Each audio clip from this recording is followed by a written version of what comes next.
Maraming salamat sa inyo, mga kabutog. Yung hindi ko natapos kanina, yung hindi ko natapos doon sa Facebook, ngayon, dito sa YouTube, nandito yung full video. Kaya dito nyo mapapanood talaga yung full video nito. At doon sa Facebook, kunti lang yun. Ngayon, diyan sa full video, diyan nyo makikita yung kabuuan at kung paano ko talaga binuo yan mga yan. At ayan, bali sinusukatan, dapat talaga niyan, gamitan ko talaga ng eskwala para makita ko yung tamang align, kung tuwid ba o baluktot. Kasi kung medyo baluktot siya, baka yung pagpasok dyan ng mga wire ay magsasabit-sabit. At saka medyo mahirap. Ayan, yan, tinutuwid ko siya. Yan, tinutuwid ko siya para tuwid na tuwid nga.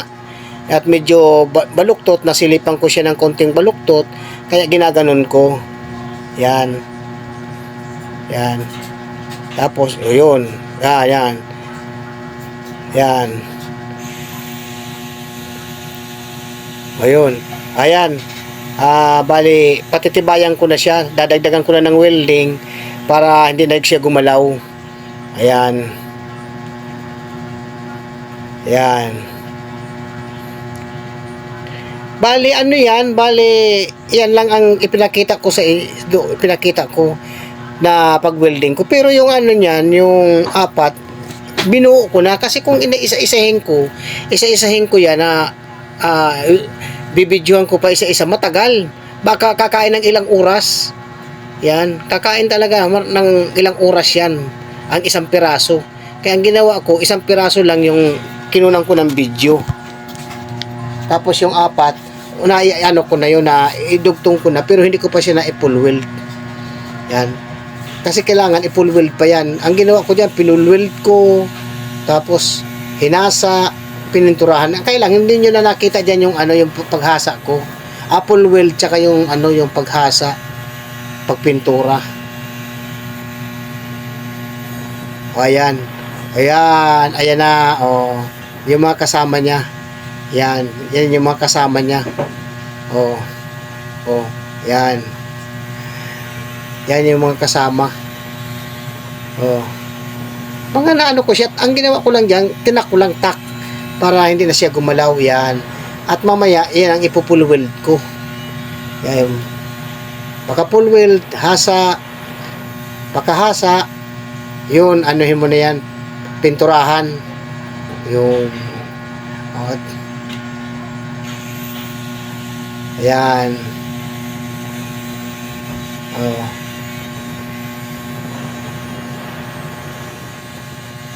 Ganyan ang ginawa ko yan. Ayan.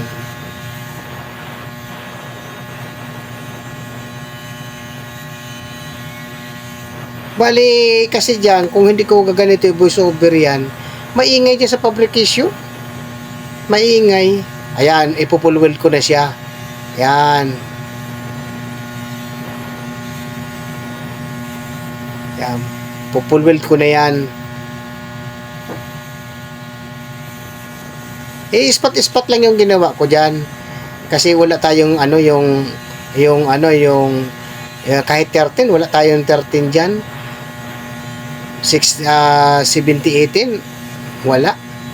Bali, ang gamit ko lang dyan, 60-11 lang ang gamit ko dyan, walang 70-18. Ayan, kaya ginagawa ko ispat-ispat lang. Yan. Di ba? Kung isa-isahin ko yan, isa-isahin kong video, matagal siya, kakain talaga ng ilang oras yan. Kaya ang ginawa ko dyan, isa lang talaga, pinakita ko lang dyan, isa lang. Ayan, kung paano pagdugtong, paano niyan, ispat-ispat. Ayan.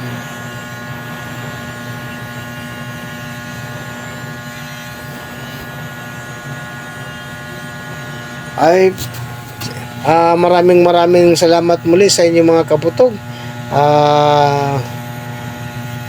Sana muli masuportahan mo ulit. Ayan, yung anong yan. Ay, siya nga pala,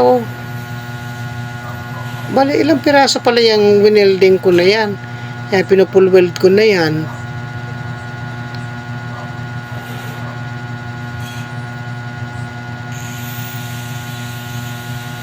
Siguro, 2 o 3 yan. Tapos yung iba, hindi ko na ipinakita. Oo. Kasi, ang ano, maraming kakainin ng oras yan. Yan.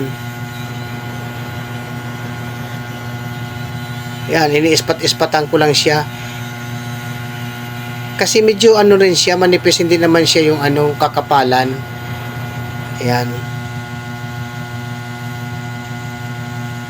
Kaya, ano, pulsuhan din yung pag, ano niyan, ispat-ispat. Siyempre, pag nabutasan ka, bala na naman yun. Kaya iniiwasan ko mabutasan para, ano, hindi ako mahirapan na pag-repair. Ayan.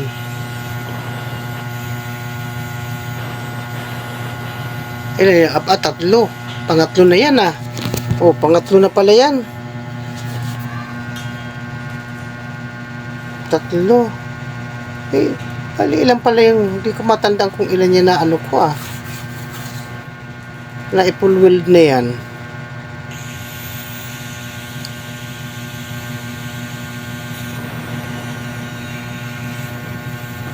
Tatlo na, pangatlo na yan eh. O yan, pangatlo na.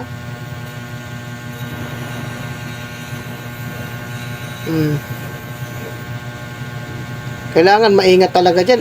Grabe ang ingat ko dyan. Kasi pag nabutasan ka nyan, ang hirap. Mahirap na ano, ano kayo yung build-upan mo. Kailangan ano talaga, maingat ka talaga dyan.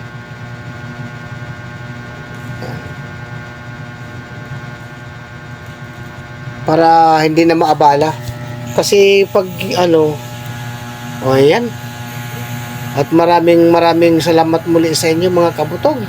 At sana masuportahan nyo ako. At yun lang po. Maraming salamat.